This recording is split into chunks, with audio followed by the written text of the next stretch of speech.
রমাজান এমন একটা গুরুত্বপূর্ণ মাস,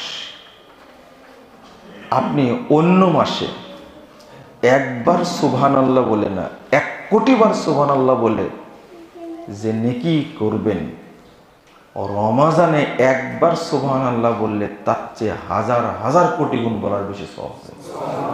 এর নাম হলো রমাজান। রমাজানের সাথে কোনো ইবাদত তুলনা হয় না।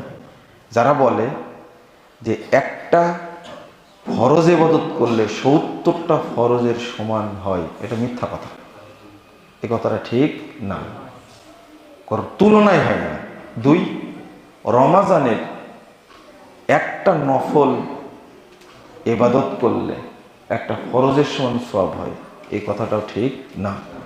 ফরজ হোক আর নফল হোক, যে কোনো ইবাদত রমাজানে করবেন, রমাজানের সাথে অন্য মাসের কোনো ইবাদতের তুলনা হবে না। 2 রাকাত রমাজানে সালাত পড়লেন, নফল সালাত, অন্য মাসে 2000 কোটি রাকাত পড়েও ওই রকম সওয়াব হবে না। এর নাম রমাজান। এই জন্য এই রমাজান পাওয়ার জন্য সাহাবায়ে কেরাম 6 মাস আগে থেকেই আল্লাহর কাছে দোয়া করতেন। আপনারা কয়দিন দোয়া করেছেন? একদিনে করেন।